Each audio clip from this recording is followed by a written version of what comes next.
Toby and Henrietta were enjoying their new job on the island of Sodor, but they do look old-fashioned and did need new paint. James was very rude whenever he saw them. "Yuck! What dirty objects," he would say. At last, Toby lost patience. "James," he asked, "why are you red?" "I am a splendid engine," answered James, "ready for anything. You never see my paint dirty." "Oh," said Toby innocently, "that's why you once needed bootlaces, to be ready, I suppose."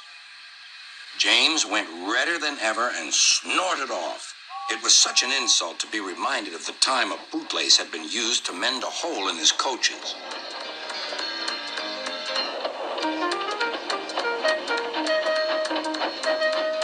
At the end of the line, James left his coaches and got ready for his next train.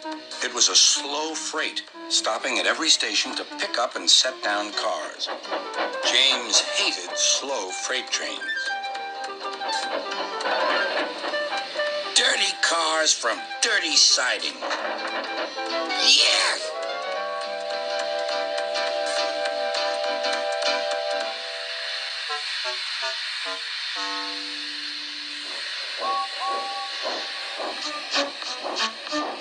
Starting with only a few, he picked up more and more cars at each station till he had a long train.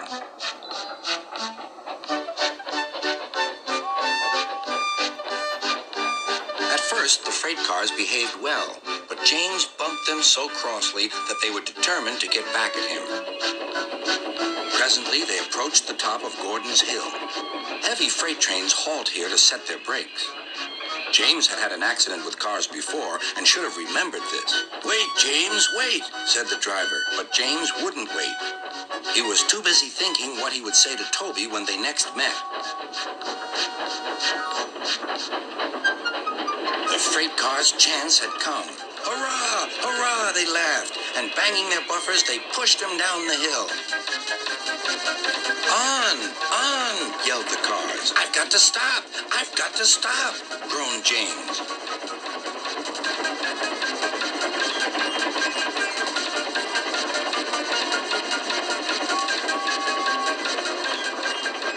Disaster lay ahead.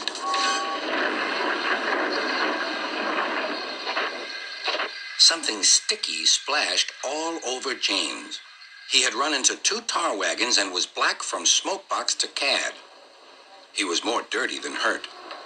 But the tar wagons and some cars were all to pieces.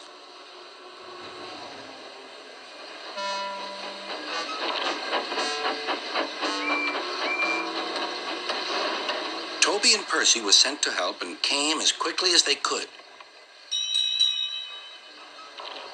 "Look here, Percy," exclaimed Toby. "Whatever is that dirty object? That's James, didn't you know?" "It's James's shape," said Toby. "But James is a splendid red engine, and you never see his paint dirty." James pretended he hadn't heard.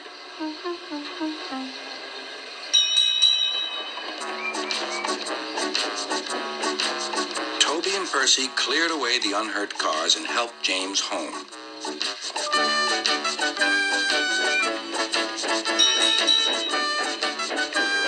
Sir Topham Hatt met them.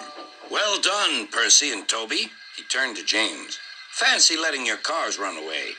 I am surprised. You're not fit to be seen. You must be cleaned at once. Toby shall have a new coat of paint." "Please, sir, can Henrietta have one too?" said Toby. "Certainly, Toby." "Oh, thank you, sir. She will be pleased." All James could do was watch Toby as he ran off happily with the news.